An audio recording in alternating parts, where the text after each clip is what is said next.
So today's dish is how to make puri using pumpkin. So let's learn how to do it. That's half kg of pumpkin bought from grocery store. This will give you 1 cup of pumpkin puree. Let's go over the spices. Red chili powder, turmeric powder, coriander powder, cumin powder, ajwain and sesame seeds. Now let's learn how to turn this raw pumpkin into a puree.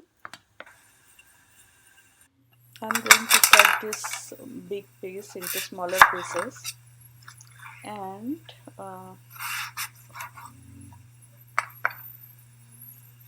with the help of sharp peeler, peel this hard and thick shell of pumpkin pieces.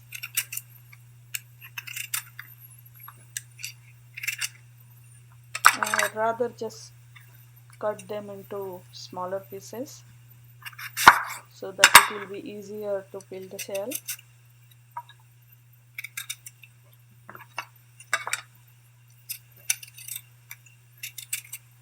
Let's just do it for all the pieces one by one. It looks like this. These are all smaller pieces ready to steam. We'll put that in a steamer for 15 minutes.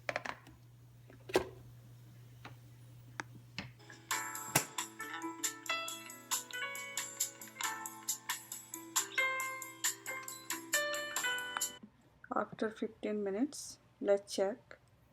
It's soft, well steamed. Let it take off from the steamer and we'll wait for it to cool down.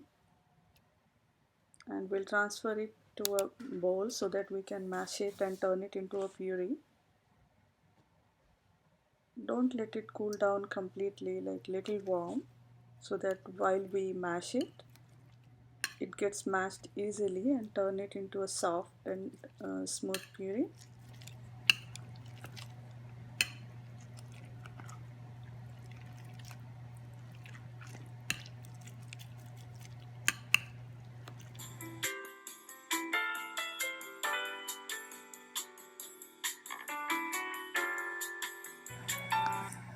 Get rid of any hard pieces if any.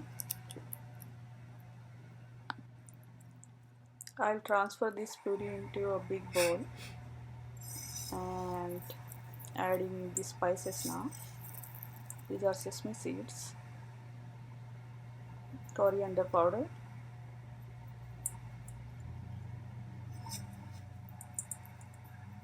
ajwain, turmeric powder,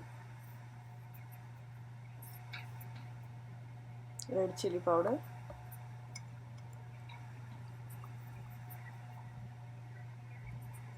cumin seeds powder.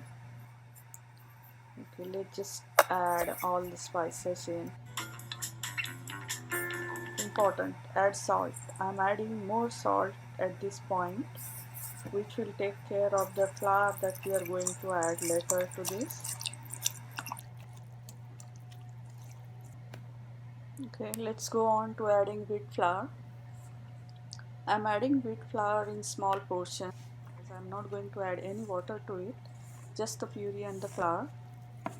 So I have almost added 3 spoons of wheat flour.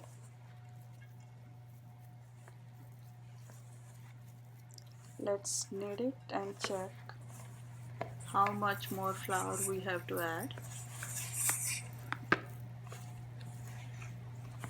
So to make good puris, we need smooth, tight and stiff dough, not soft.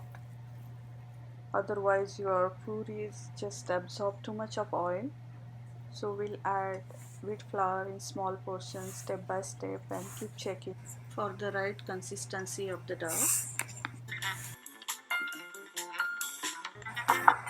After giving a good knead for almost 7 to 8 minutes, it comes to this form.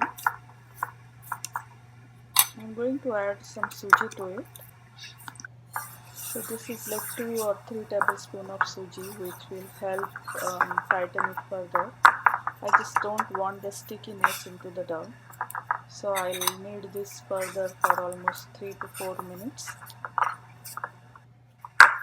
and then we'll get the right consistency of the dough with no stickiness. We'll keep it aside for 2 to 3 minutes. To roll the puris, we'll be using rolling pin and board, which is also called chakla in India or four-part in Maharashtra. So I took a small portion of the dough and we'll be making a round shape of the dough. Let's place it on the board and then roll it with rolling pin. I'm not using any dry flour here, but the drop of oil on the board, which will help you flatten out the puri.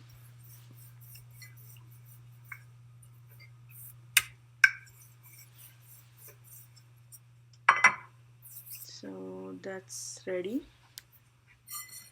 I'm going to roll one more puri following the similar process.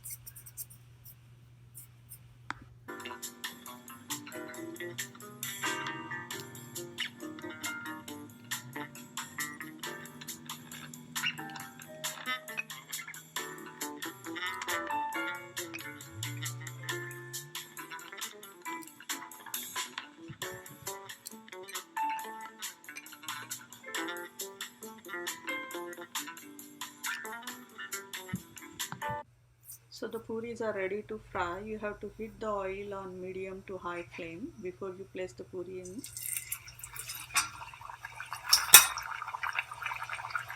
So let the puri completely immerse in the oil and gently move it so that it is fully covered in the oil.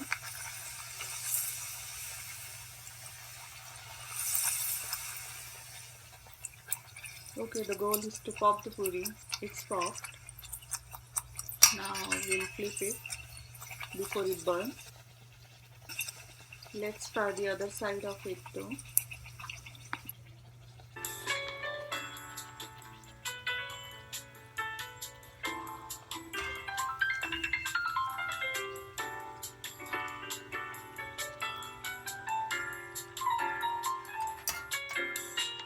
Let's try the second puri as well.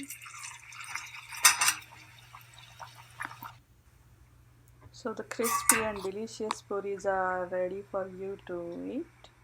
You can just have them the way you want, with potato sabji, curd, ketchup, or any choice of your dish. They just simply taste great.